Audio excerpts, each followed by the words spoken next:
Coming to you with another 12-man podcast. We're going to do a roundtable discussion this morning. I've got Nick Williams and Jasper Nichols with me this morning. How you fellas doing today? Yeah, I'm doing pretty good. Just chilling. Pretty good, man. Pretty good. Good Saturday. All right, man. We got some of our peers here. We're gonna break down a little bit of Notre Dame, Mississippi State, Florida, and Clemson. Florida is having the same kind of season he always has. Rough loss to Notre Dame, so that's why we're going to talk Notre Dame. And because people all thinks Notre Dame is the next coming of Christ, which he really does. I don't know what's going on. They got like a bromance going there, and we'll have to maybe break down that too. Peepaw's got a big game coming up too, fellas. What do y'all think about him getting number 5 Arkansas? They're a computer team, man. Yeah, it's a computer team. Oh yeah, he'll win now. I don't think so, man. He'll win that one. He'll win it. Yeah, he'll win that one. He can't win the user games for some reason. He does have the Hogs at home, so that'll be a benefit to him.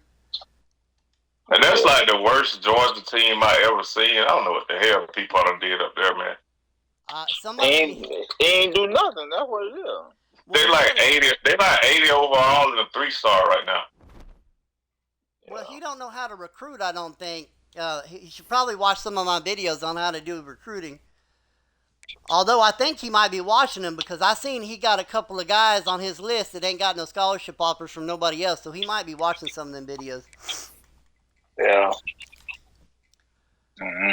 Okay, let's start with Notre Dame. I'm gonna scroll up here and pull up their thing.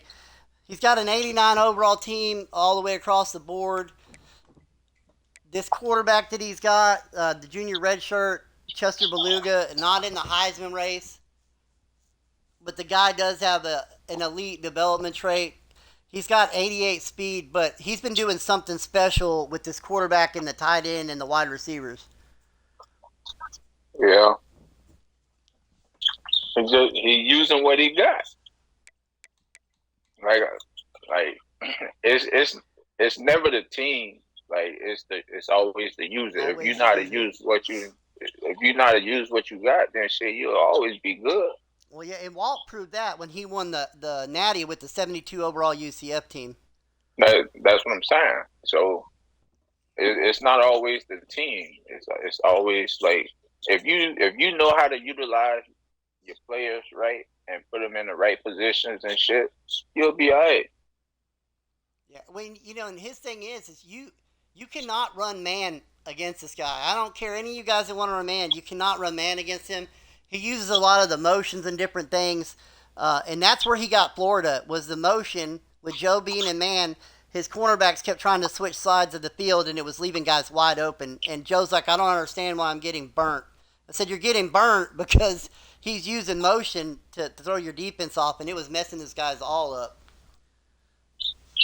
Yeah, but it's also the coaching adjustments too. When you do the coaching adjustments, however you have that set up, it'll have your players doing that too whenever somebody motion or whatever.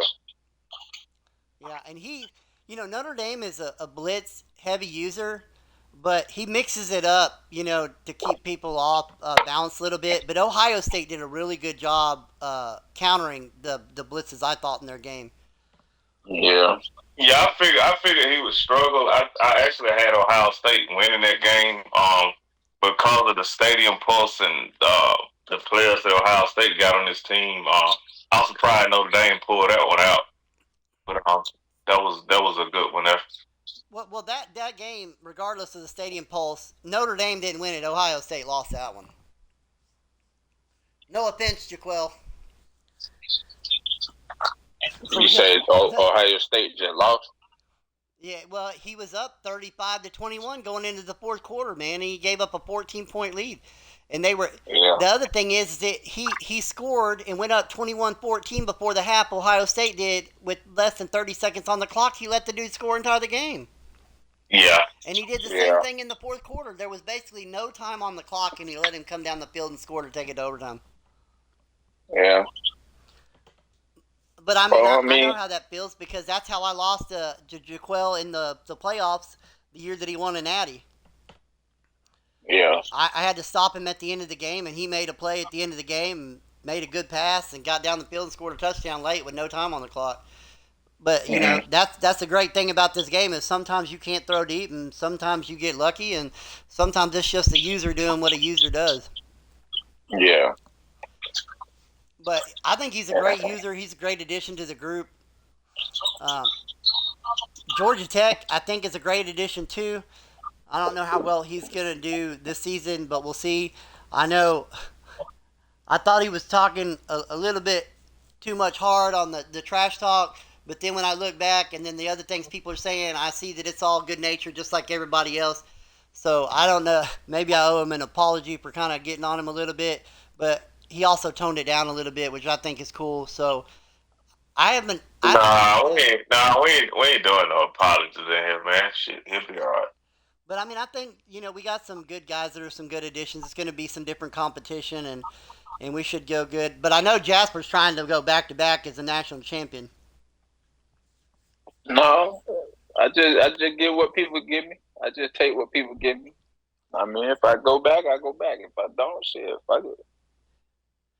You are probably one of the best users we have though at making adjustments on the fly in the game. I mean, Nick would tell you that too. I think we all are going to agree on that. Yeah, I think we played one time in 25. Didn't you have Notre Dame in 25? Yeah. Yeah. Yeah, I think he had Notre Dame. I had LSU. I don't play them Oh like yeah, one. yeah. We played like the week before the playoffs started. No, I think we played in the Natty, didn't we? Yeah, but we played the week before the playoffs started too. Hell of a Because game too. I played USC in the conference championship game. Okay. But yeah, I just make adjustments to what's What going people are on in the doing. game. Yeah. Yeah. And there's some of us that aren't as good at that. Like a lot of times, man, like I'll go and I'll after the fact and after the game is over, I realize the adjustment I should have made during the game. And sometimes Yeah. I realize it. Sometimes I make adjustments in the game, and then sometimes I just don't think about it till later. But I know that's what you're really good at. Okay, let's talk Clemson. He's ranked seventh. He's got a 96 overall team across the board. He's only got an 83 overall quarterback. Wide receiver, I think, he's got a really good wide receiver, but he doesn't have any speed. I'm not sure how he's doing it. Meek is probably one of the best users I've played. Me and him, it's like a dog fight every time, punching each other in the mouth back and forth. He's also good at making some adjustments. What do y'all think about his chances this season coming out of the SEC? He in the SEC? Yeah, he's in the SEC with you and Joe. Shit, he gonna have it tough, man. That shit tough over there. Yeah, I mean, for That, all the shit talking we do, the SEC is the power conference in our league. Because I try to tier the conferences a little bit. No disrespect to anybody in their skill levels, but the SEC has probably got at least three of our best users in the whole thing. And Meek has to be in there with y'all. So if he goes 6-6, man, that's on him. yeah.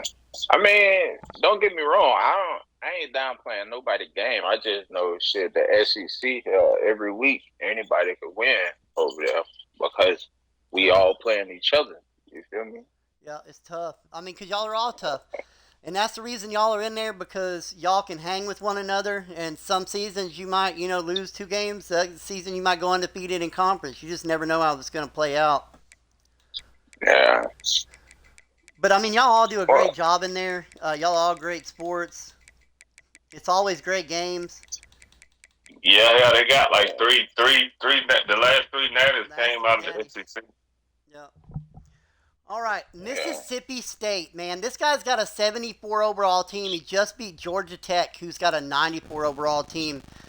Uh, that game, I'm going to go down. I'm going to pull it up on the thing. Great game between them. A field goal won it at the end of the game. What are we thinking about this Mississippi State user, this new user? Again, it's not always the team. It's the user. If you know how to utilize what you got and you able to get the stops you need late in the game, you can always win, bro. Yeah, I they mean, played a so heck of a game. I wish I could have watched it. I don't even know if they streamed it or not. yeah, But I mean, so 514 yards of total offense for Georgia Tech though, and couldn't get the win. That's just crazy. 9.7 yards of play.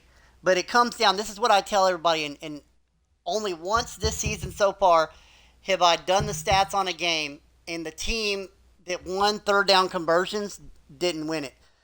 So, like Mississippi State, third down conversions, 5 of 13 for 38%. Georgia Tech, 2 of 7 for 28%. And Mississippi State wins the game. Only yeah, Texas has had a worse third down conversion rate in the game and won it this season. yeah.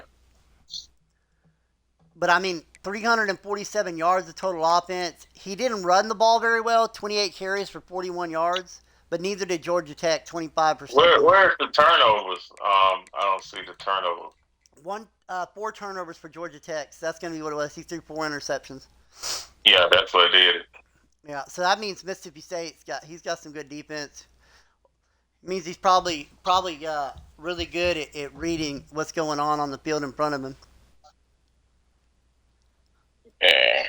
I'm not like some of you guys like Florida. Florida's one of them ones that boy he be lurking all the time, baiting people, Yeah, baiting people.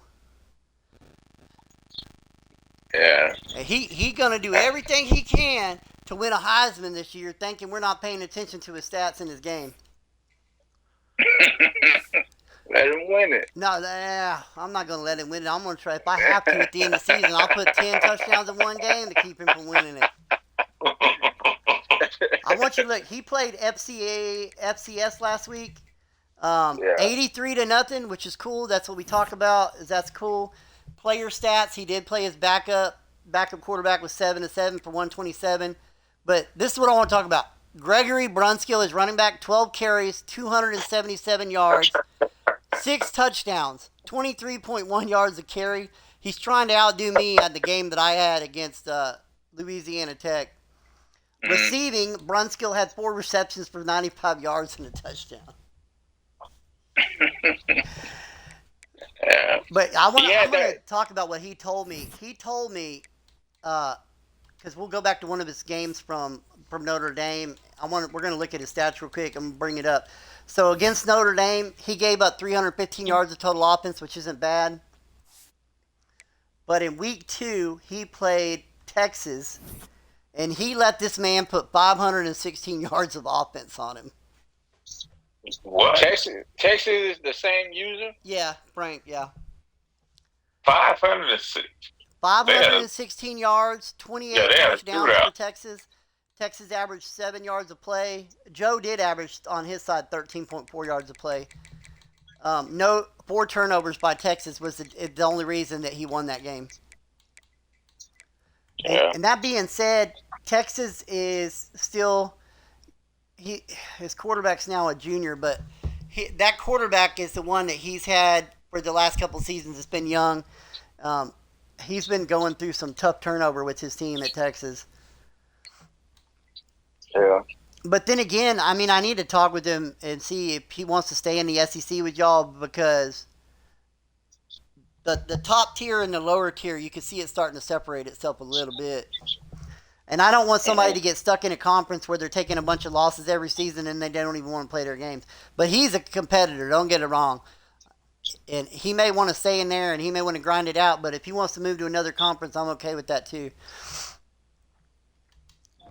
So let's talk about the Heisman race. What are y'all thinking about the fact that we got 3 wide receivers in the Heisman race this season? What's the 3? Notre Dame's Keontae Lawrence, Clemson's Andre Egbun. I can't even pronounce that. I'm not even going to try. We're just going to call him Andre I. And then Marquise Freeland from Miami. Marquise Freeland from Miami is a freshman. Keontae Lawrence, his last game against Penn State, 13 receptions, 167 receiving yards and a receiving touchdown. Clemson wide receiver had 9 receptions, 136 yards and 3 touchdowns. And the Miami receiver didn't have a great game the last game. He was 7 for 91. So, but I mean, that's good. Go ahead. No, I think it's good that we have some diversity. I wish that the game sometimes would reward defensive players, though. Yeah. You Although got to have a hell Old of a Pitt be season. having 45 sacks of one player. Who? Pitt. They call it mid Oh. blitz pit. Yeah, that boy. Oh. I told him one season, 1 year he had like 97 sacks as a team. I was like, my God, bro, tone it down just a little bit.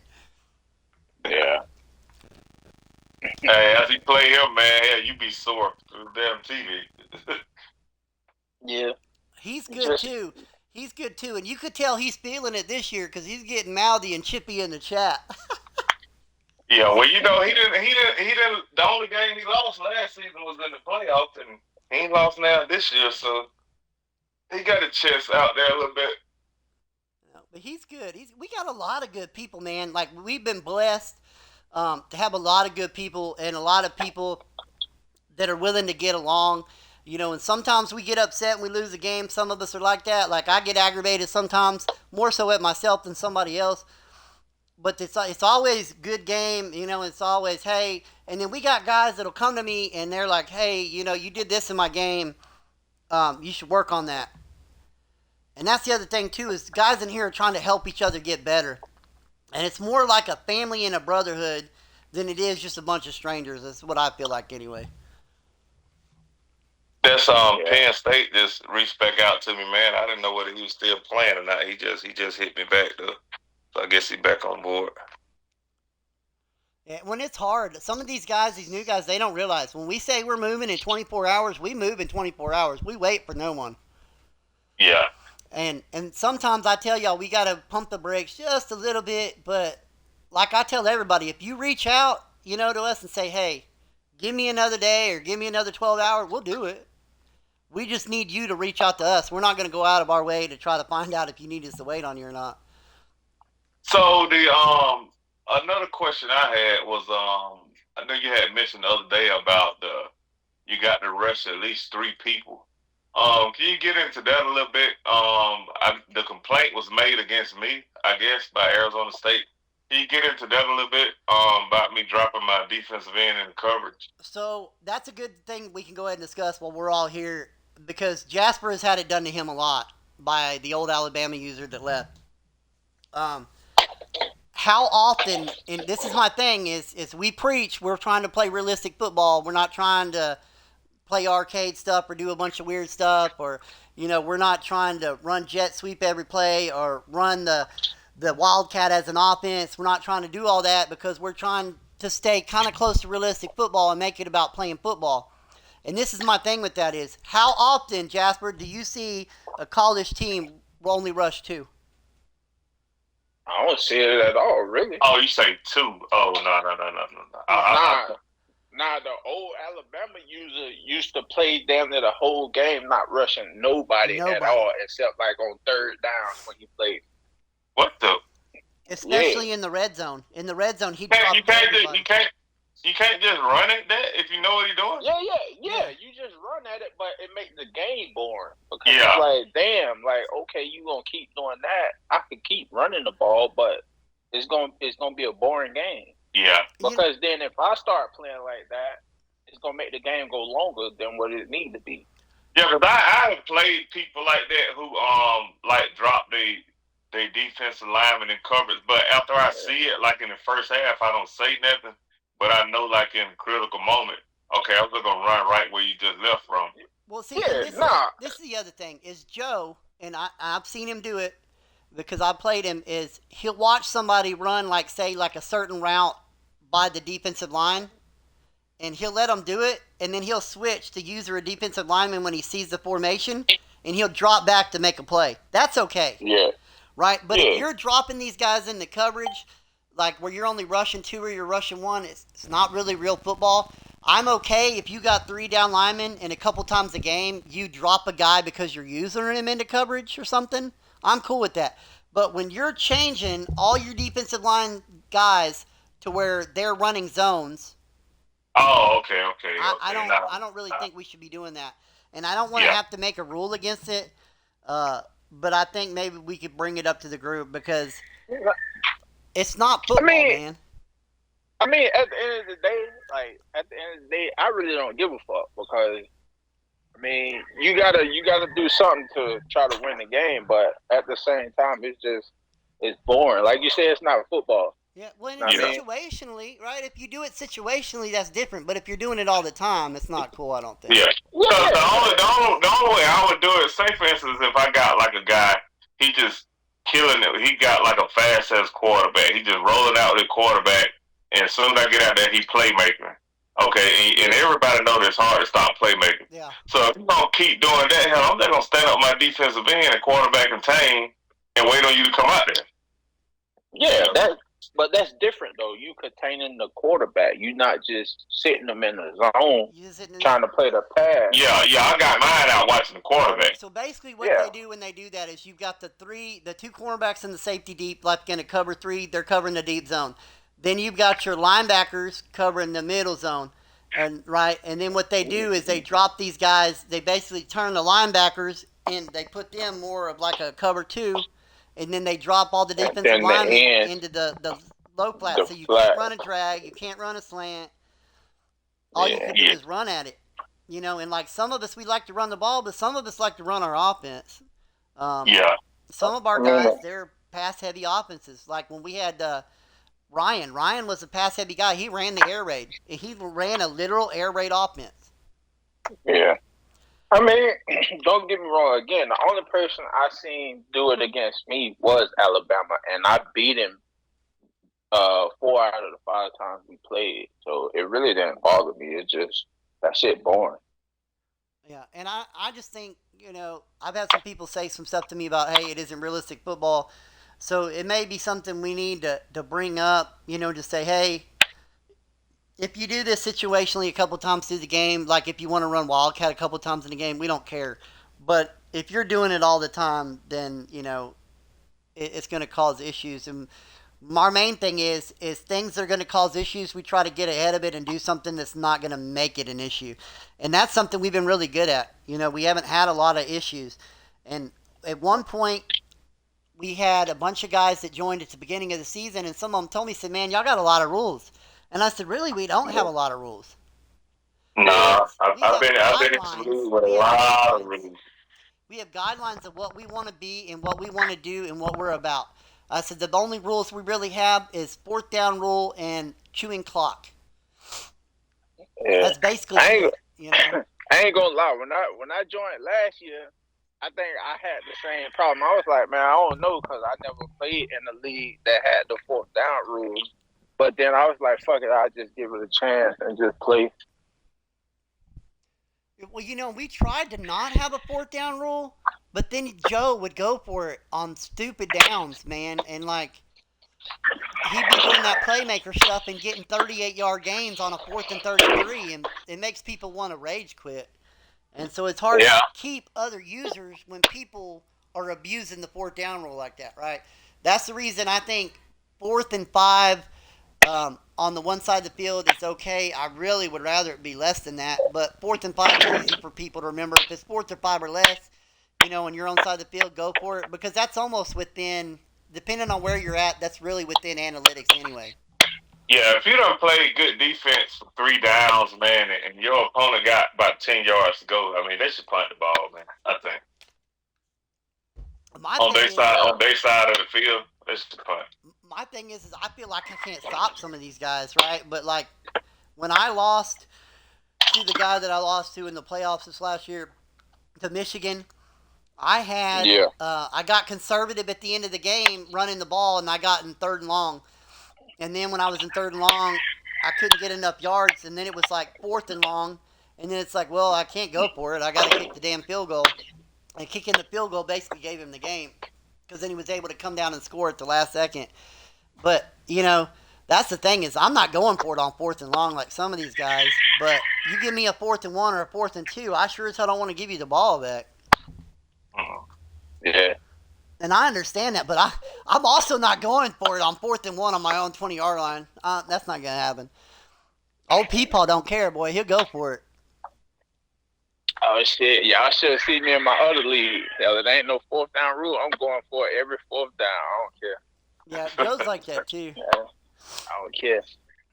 What? Cause now I just feel like you got to stop me. You got to stop me, and if you can't, shit, I'm gonna keep going. Yeah, and I mean, and that's kind of what the that one guy said earlier when we started the season. You know, he was like, "Hey, man, in the playoffs, it should just be a free for all." Now I agree. Yeah. I agree with that. I mean, because hell, you trying to win, man. Well, you trying to win every time, but going for it really, it really will come back to bite you too. So Well, I and mean, that's my thing is I want to limit people making stupid mistakes. No, you know what I mean? Like I don't want somebody going for it 4th and 15 from their own 30-yard line, and then they give the ball up, and it changes the whole course of the game. Because sometimes when do that by having a 4th down rule that's not too constrictive, we allow them to kind of do it, but at the same time, we also maybe keep somebody from making a mistake that's going to cost them a game too. So it makes it a little. I think it makes it a little bit more competitive, as long as you don't constrict it too much. cause see, like with my game with B.I.A, if you notice, look at my scores. I don't really never try to run it up on nobody, but I was proving a point to him because he complaining about 4th down. So I said, bro, you just go for it anytime you want to. And hell, he was going for it like 4th and 10 on his 20. And you look at my stats, I didn't have hardly no yards offensively. I mean, he just Third, gave me a short field the whole Jasper, he game. had 13 interceptions. Yeah. People were giving him Christmas gifts earlier, huh? Well, you know, Yeah. and he played me tough when I played him last season, but he kept going for it on 4th down and giving me short field. And early in Yeah. the game, my first 2 offensive plays were like 75-yard touchdowns. I mean, I gashed him 2 plays early, Yeah. and then after that, he settled in and played a little defense. And I feel like honestly, if he'd have punted the ball more and tried to play defense, it would have made it a little bit harder for me to win that game. I probably still would have won, but it would have made it more competitive if he'd have tried to play defense instead of going for it on 4th down all the time. Yeah. I don't know. I think I played People one time. Well, he be And that was one. the season before last. Well, what gets me is on Saturday or Friday nights, he's talking about, all right, guys, let's put our Cash App out there. He just wanted to give away his paycheck on Friday. I don't understand. Yeah. So, I mean, I think, let's see where we're at. Gregory Bunskill, Florida, is the Heisman favorite. I'm right behind him with my running back. This running back I got from Walt, Jasper, from UCF. From UCF. This dude's a beast, man. Now I know part of the reason he was able to win some of the games he was in. That dude is unreal. His change of directions like 97 and 97 acceleration. Dangerous in the open field. Yeah, you need to switch him to quarterback next season, man. I had one, dude. I had that 95 speed quarterback, and when I did, it's the season that I had to give up all them force losses and still made the playoffs. And that dude was nasty. That was probably the best team I had in a long time. And then last season, I had a decent running quarterback, but I had no wide receivers. They were all like 72 overall. That UCLA quarterback, man, he got like a 96 speed. Man, I played that guy, quarterback. Well, he probably be gone now last season. Man, that was like Michael Vick. Yeah, they got some fast quarterbacks. The fast quarterbacks in this game are the pure runners. Those are the ones that are going to be fast. If you can find a pure runner that's decent, they'll make a good quarterback, especially if they're a running quarterback. Joe found him one.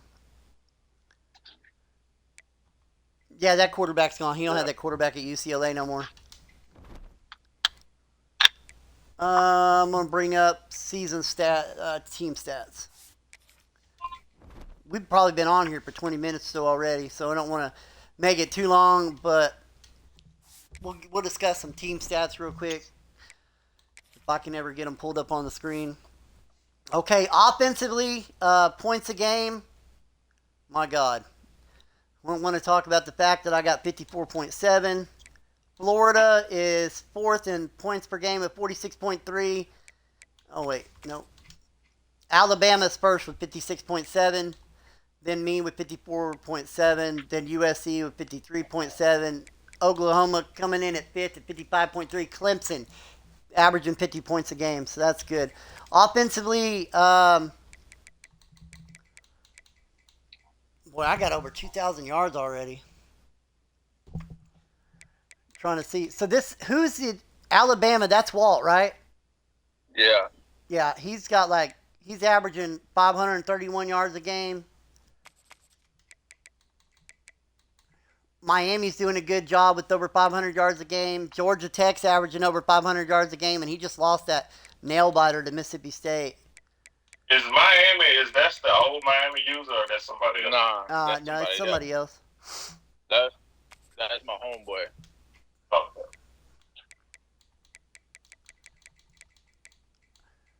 Top rushing teams: Texas A&M and Florida. No surprise there. I'm trying to find. Let's see where's the passing yards on this thing. Here we go.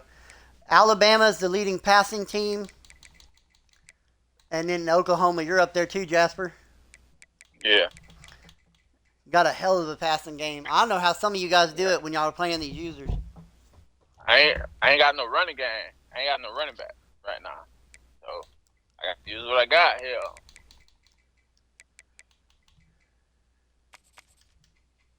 You want to know who the top defense is right now, Jasper? Who that? The Sooners. Oklahoma? Yeah, only giving up 185 yards a game. Negative Yeah. 73 rushing yards, Nick. He's hit teams are averaging negative 24.3 rushing yards a game against him right now. Good God, man.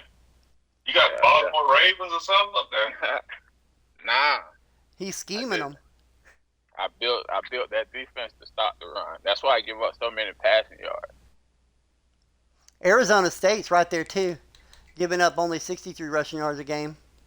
Yeah, because I know how I like to play. I like to run the ball. So if I like to run the ball, that means the person I'm playing going to try to run the ball. So I build my defense to stop the run, about the pass.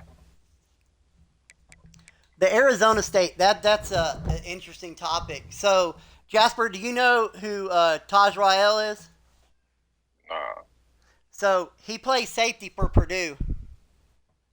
Mm-hmm. And he was with us last season, and we let him go because him and somebody else got in an altercation, and they were, gumming up the chat with the talking back and forth, and, the toxic stuff. We don't let it go, so we just got rid of both of them. And he had asked me to come back at the beginning of the season, and I was a little hesitant at first, but then, I guess Joe talked to him and got him in here. But he's been really chill. He's had some good conversations in the chat, but he's actually one of the leading tacklers right now in the Big Ten with like 94, 97 tackles or something like that. So he's averaging almost 10 tackles a game right now in the Big Ten. Yeah. So, I mean, that's pretty good for a safety, isn't it? Mm-hmm. Yeah. So, he started at Old Dominion and went to Memphis, and he left Memphis for Purdue. So, being a part of the B.I.A, man, I hope the dude does big things and maybe, can up his draft stock this year. But I asked him some interesting questions, talking some real football, about what he thought about the Ohio State quarterback Julian Sayin, and if the guy was overrated, because I feel like he's overrated. And he said, Sayin is overrated. He said Arch Manning is overrated. And then I didn't say anything to him, and I don't know if he knew that I was an Aggie fan, but he told me Marcel Reed looks like the real deal. Texas A&M? Yeah, I don't know about though. Marcel Reed, sometimes when he don't set his feet, he floats too many balls over the middle of the field. Yeah. I love Reed, though. Yeah. Oh, yeah. I think old Arch got a chance to right all his wrongs today, though, man, up there in Georgia. Nah, that Texas shit garbage, man. Yeah. I mean, they got a defense, but he's not. He's either good. The only full game he played was the Vanderbilt game, and they said he showed flashes of brilliance. But I tell you, when they play Texas A&M, it's going to be just like LSU. LSU, that game was defined by one play on the opening drive for LSU. Second down, and Cassius Howell hit Garrett Nussmeier in the back, and that was it. Nussmeier was out of the game after that head wasn't in it. All he was thinking about the whole game was getting hit. Yeah. Yep. And that changed the whole trajectory of that game. LSU's offense just went straight down the toilet. And then if you've seen the videos, Cassius Howell, he talking trash to both them tackles, talking about I've got you all game long. You're gonna need help. Mm-hmm. That dude, he is a beast. And A&M is just churning out defensive linemen to the NFL right now. And hopefully it's starting to show on the field. But I tell you what I don't like is every game I watch them get gashed by the run. Play after play. They get gashed way too much on the run sometimes. But I think it's over pursuit because they're so aggressive. Yeah, that's what it be a lot of times. All right, so before we get out of here, how are you guys feeling about the season for your own teams, and how are you feeling about it as a whole? That I'm in rebuild mode right now. Did you lose a lot to the portal or just in general seniors? Nah, I lost a lot of seniors last year. I got the portal transfers turned down to 12, and everybody's like, well, why'd you do 12? And I told some of the guys at the beginning of the season, I literally went through and did what the average was for transfers out of every school. Some schools transfer 30, some schools transfer none, but the average was about 12 players a team. 12 to 15. Yeah. So that's why I set it at 12, because otherwise, this year's game, if you got it at 20 dudes are trying to leave. Yeah. And I didn't want it to be like where we're just having such a turnover rate on these teams. And I think 12 has worked out good. Y'all think 12 has worked out good for us so far? Oh, shit. I guess. I ain't really had no players transfer for real. So, I don't know. He hasn't. The rest of us, I'm losing like 10 guys every year, man. Like I had a defensive lineman left me because of playing time, and he was going to be the starter. I think I got him. You talking about your left end? Yeah, that dude's a beast, dude. He's good. Yeah. Yeah, I got him. I got him out the portal. Well, Larry, you can't recruit too good, man. You get all them 5-stars and stuff. The boy know they ain't gonna play. They gonna leave on you, man. Well, you know, Jasper. You blessing the league, hauling all the players up there. Jasper, you want to know how many players I had at encouraged cuts? How many? 101. Oh yeah, see, nah. And I think I had like 70. I think I had like 75. I didn't have to cut nobody. But Joe keeps asking me. He says, "Why do you I recruit extra players that I don't need, and then what I do is when I get the cuts, not that year, but the next year when you can cut them, I cut the ones that are normal or not developing, and I keep the ones that have better development traits." And that's how I've been able to build that team. People are like, "What are you doing?" Well, that's what I'm doing. It's all about recruiting extra players and then cutting the ones the following season that you don't need or that don't have a good development trait. And that's how I'm doing it. Like, and then I just go about everybody. And you, man, you are killing me, bro. Recruiting against me. I am struggling recruiting against you, Jasper. It's like all the players I'm going after, you're going after. It's tough. Yeah, shit. I need to recruit. I had 56 players. I ain't have to cut nobody. And I saw you doing what I'm doing. Did you watch my videos, or were you just savvy like me and knowing to go look for players that don't have scholarships offered to them? Oh no, that's what you're supposed to do. But nobody does it. Players, nobody really does it. That don't have no offers for like the first 5 weeks, and then he gonna jump up to your number one on your board. Yep, and you ain't even got to put no hours to it sometimes. Nah. Yeah, I mean, and I do that in my videos on YouTube, and I explain that whole process, and that's what I was telling Ryan and Philip. You know, when Ryan was starting all that stuff in the chat, it's like, you act like me having a good team is because of the conference I'm in. It has nothing to do with it. It's all about how I was recruiting. When everybody was leaving all these players on the table, and there was like just so many dudes to pick from that were 4-stars that nobody was recruiting, that I was able to stack classes. And even though I was stacking classes and stacking them in the portal, I still couldn't break the top 5 in recruiting. Yeah. Alabama and Ohio State got that shit locked up every season. Yeah, because of the big schools there, though. Yeah. It's Alabama and Ohio State who don't want to go there. Yeah, but I think he's got a lot of turnover. He was having a lot of turnover at Alabama with the transfers. Like he gets some of them 5 stars and they were transferring away. Yeah. I can't get them but damn quarterbacks. I can't get no damn defense. Shit, I told you I found a great quarterback. Nobody was recruiting him, man. I had that guy. I was like, man, I got it locked up. Ain't nobody know nothing about this guy. Next week, week 2, I look up there and there's old Oklahoma scholarship offered. Yeah. That's gonna be a battle, man. That's gonna be a battle. That guy's gonna be good. Did you scout him? I scout. Yeah. Yeah, I he's scout him. good.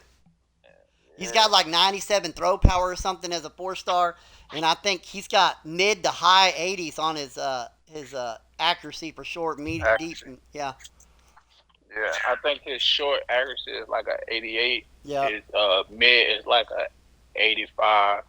And then And then deep's his like deep a accuracy 82, is right, like or a something like that. 82. Yeah. 82 or 83. One of them. Oh, look like we got some action, man. Tennessee just. Now, hold on, before we leave, I'm gonna pull the dude up. No, maybe I shouldn't. We don't need nobody to know. Oh Lord, have Pull mercy. him up. Definitely don't need it. All right, guys, man, I really appreciate it. We might have been on here a little bit too long for people to want to watch this, but I had a great time. I hope y'all did too. Yeah, it was straight. I think this is something maybe we start doing every once in a while with some of us or a group of us because it'd be good to get together and talk. I really want to start. I have a thing called Let's Talk Sports with Coach Dub, which is an actual podcast that I came up with where we talk real sports. And if you guys are ever interested in doing something like that, I'd love to do like real episodes of a real podcast talking real sports. That's cool. Yeah, I'm down, man. All right, man. I appreciate y'all's time. Appreciate everybody in the B.I.A. fam. Let's go kill it, boys. All right, I already played my game for the week, so y'all need to hurry up and advance this shit. Yeah, I done played mine too. We ain't got but like 2 years of game. Let's get an extra weekend, guys. I'm about to put up 90 on the FCS. Don't worry about it. All right, brother, man. Hey, man, I appreciate y'all. Okay. All right, y'all. All right, fellas, thanks for watching. This has been your 12-man podcast roundtable with Jasper Nichols and Nick Williams. Until next time, this is Coach Dub signing off.